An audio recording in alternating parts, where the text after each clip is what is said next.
everyone. Welcome to my channel, Money Mind. Let's talk about personal finance.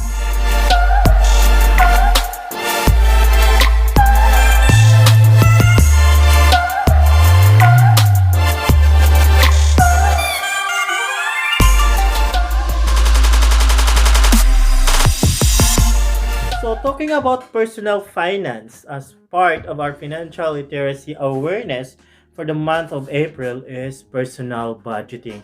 So, what is budgeting? Budgeting is an allocation of our financial resources. So that is, it is a plan of spending our money.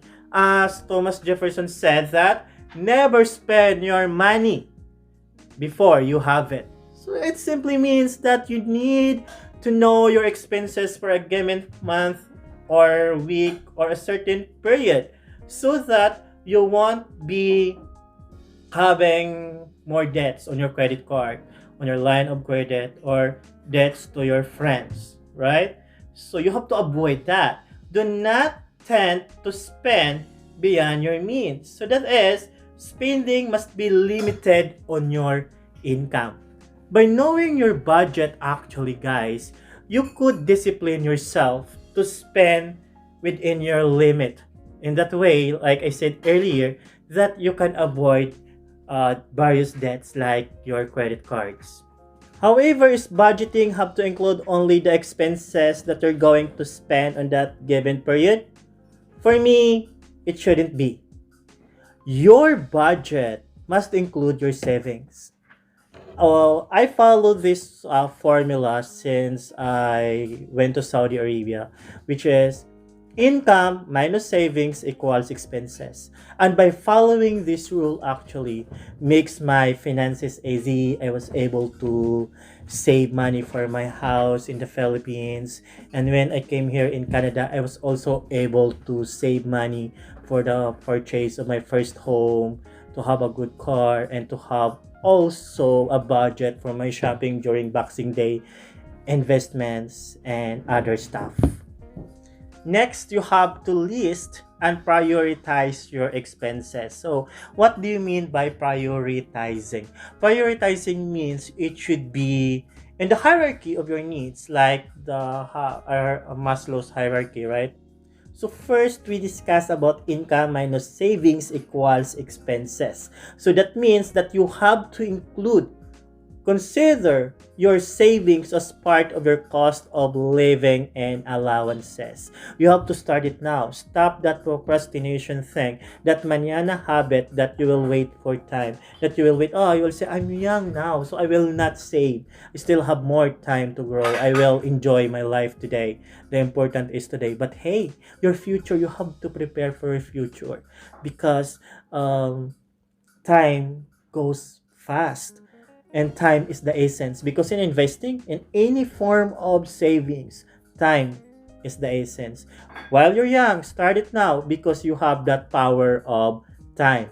Second, you have to list and prioritize your expenses. Prioritize means that you have to spend in accordance with the hierarchy of your needs. So classify your expenses. Classify as to priority, classify into priority that could be adjusted, and classify the last one, your wants. Your wants must be your last priority. To help you start with your personal budgeting, folks, I have created a template actually, which I've been practicing for years. Like I said earlier, since I'm in Saudi Arabia, since I'm starting to earn more money, more than enough for my living expenses, more than enough for my family support, and I have planned also to acquire a house and to acquire a car, and that's why I prioritize my savings before my wants, like shoes and other stuff.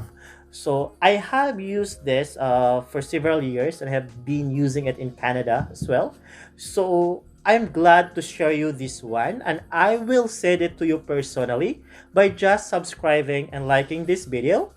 Have a print screen and then send it to moneymind subscribe at gmail.com, and I'll send it to you. So guys, this is our template. So I have a title here, your budgeting template for 2020, and you can put your family name here or your full name. So first we have a beginning balance. So let's assume you don't have any carry forward balance during this year, and you have a salary, your main source of income, of course. So let's say you have $4,000 per month, and here in Canada, even in the Philippines or the United States or anywhere in the world, you don't have to rely on your employment income alone. So you have that security, right? So your employment is your job security. But what can give you wealth, what can give you extra money, extra cash is your part-time or your self-employment income. So let's say in your self-employment income, whether you are a freelancer or a financial advisor, a realtor, so let's say you earn 3,500 in January and 1,500 in February, and across into March you don't earn anything. Well, April to December, let's assume you have $4,000. Well, you also have other income like bookkeeping, taxation, tutorial, or could be another part-time job working for a per hour. So that means you have a total income of 8,500 each month for the month of January. I told you earlier that you must prioritize your savings. Yes, and it should be happen. You should practice that every time. So first thing for savings. Savings is very fine, especially when your parents have done it for you, as Winston Churchill said. Right? So prepare for future. You have to do that.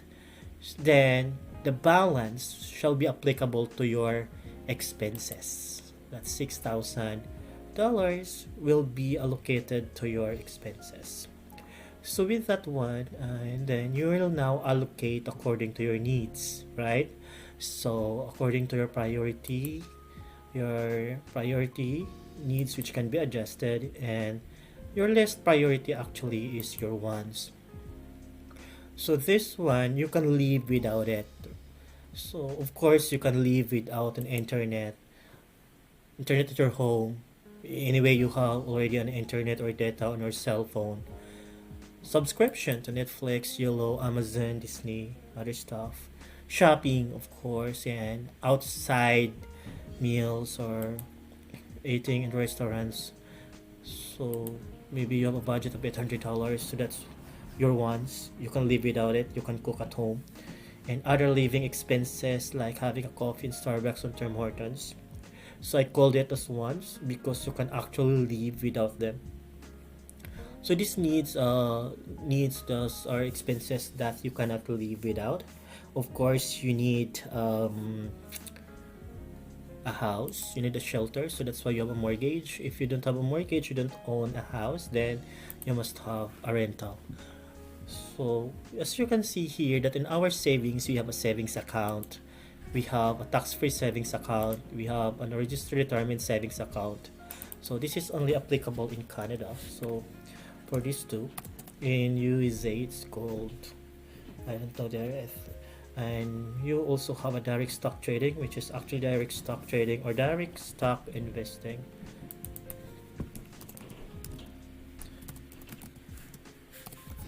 Which can also be within the umbrella of TFSA and RSP, or you can do it personally or personal account.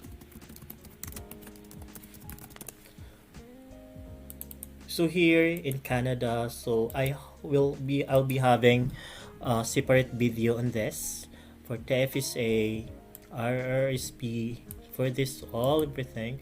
We can have a separate video for these three. So watch it out on the next episode of our personal finance, personal retirement savings, or a personal retirement plan. We'll also have that episode, so it could be an episode 5 of personal finance. And particularly, we can also talk about the bank account structure in Canada, which actually include your savings, your TFSA, your RRSP, and your checking account. We'll also cover that on our next vlog. That could be an episode 6 or episode 5 of our personal finance. So watch it out. So don't forget to hit that notification bell to determine these accounts, or because I will have an analysis, in-depth analysis on how to strategize your bank accounts here in Canada, particularly if you're a newcomer. And if you're long here, already here, permanent resident or Canadian citizen, you might want to review your bank account. So let's discuss on that in our next episode. So with that, you have a total living expenses of 5,900. So your cash balance at end is $100. So that would be carried over to the next month, of course. So with the same amount of your salary, because your employment income is your job security, and normally it's constant. Then suddenly the next month your income dropped to 1,500. So what will happen then? And and you have other income same, but your part-time or self-employment income had dropped. So still you have to discipline yourself to have a savings. So at least you have a savings of 1,700. Why? So I told you that you must have allocate your savings first, because you have the needs, right? You have the needs that you need to actually pay before um, before saving. So you have a cost of living of 4,670 that you cannot live without, or at least you need $3,600. So why I consider life insurance as your need? So you must consider life insurance as part of your top priority, because how will happen to you, what will happen to you when your life is short, your family would have a problem. So it's better to be prepared than being sorry. So we'll also discuss about life insurance in more technical analysis. What are the type of insurance um, that you must have, and how to strategize having a life insurance soon. It could be an episode 7 of our personal finance. And I have here remittances or family support or family back home. And of course, you must have a home insurance too here in Canada, or even in the Philippines if you have it, or anywhere, everywhere you are in the world, so that if you have a fire, something, flood, or any catastrophic will happen to your house, you can have the content insurance. So, or you can name it as a content.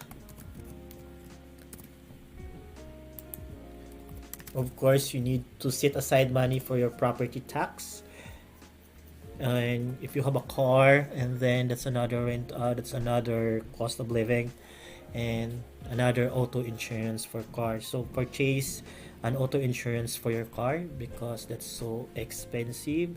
If ever happens, it has a thief, then you can have a car be replaced by an insurance company. So of course you must have a tithings, right? So this is our spiritual obligations. This is our moral obligations that we have to give a portion of our income to church. Then of course you have a grocery. Although groceries can be also adjusted, you just put it on your needs. Yeah, actually in the adjusted one, because you can save also in food. But for me, do not deprive yourself for food. Your phone bills, you can also adjust on that. You can choose a cheaper phone and a cheaper internet connections and cheaper services. And your gas, of course, this is a gas for your car also, yeah. And you have that one, so you can also adjust this because it depends on your travel. And your ones that you can live without, you can stop your internet at home anytime, right? So that means you're break even during that month. So come March, during the third quarter, during March, so you have no employment income for some reason, so your income now dropped to $5,000. So this is the time that you still have a savings, your tax-free savings account, and your personal retirement savings. So this one is for your retirement, so you must have that account that would give you the opportunity to save for long-term purposes. because you have to save for your own good. Because when you get old and then you have to save yourself from any misery, right? So with that, you only have $1,000 because you have to address this first. But what if, yeah, as you see this, I remove the shopping, the budget for shopping and the outside meals and clothes and other living expenses like Starbucks. I removed that one. So here you can see actually which month you're going to sacrifice or cut your expenses. Okay, what you had expected. And whatever happens, you can also get a funding from to your tax-free savings account or your savings account just to support your cost of living and allowances. So see the beauty of having a savings because you also need an emergency fund actually. So whatever happened on the slack period that you don't earn enough income or you lose your job, you lose your employment income, you have a savings that can be used for your cost of living and allowances. So in myself actually, I always have a budget also for my shopping because I love also to shop. My urge, I also my shopping urge also comes in sometimes, and every time I have a stress at work as an accountant. So when I close the period and I'm very stressed, I used to go to the malls and buy stuff. I most buy shoes and expensive clothes. So that happens to me, and I would advise that you will buy in December. Wait for the Boxing Day, but do not buy things that are sales because it's just a sale and you don't need it. Everything that is on sale which you don't need is still an expensive one. So with these accounts, you have to establish an emergency fund. So for me, your savings account must be your short-term plan that could be used for vacation, could be used for help for your family, and your tax-free savings account, use it for your emergency fund. So basically, 3 to 6 months of your basic salary is your emergency fund, while all other account must be for your long-term, must be for your retirement. So what I want to mean it here is track track your expenses, right? So you have to track it and find a way on how to reduce all these ones. So imagine, so you start at 1230 and check if you can also adjust here unnecessary things which can be adjusted. And of course, why you need to have a mortgage. So I will encourage you guys to save money so that you can have a house, because owning a house or owning a home could give you a lot of benefits financially, could give you a value add on your living soon, because you accumulate wealth. While having a rental, you're just spending your money away, you just throw your money away. So we'll also cover this on our next vlog. That could be an episode 8 of our personal finance, either buy or rent a home. So yeah, that's it. That's the basic of our format, and it's very easy. You can have this one, guys. So just wait to your email. Thereafter, guys, discipline yourself. Do your 100% effort to spend only from these listed expenses. Track it on a weekly basis, please. And ask yourself for continuous improvement or as needed. Remember, guys, that in this time, you have to be money-minded. You can catch my drop every Thursday, so don't forget to activate your notification bell. Thank you and have a good one.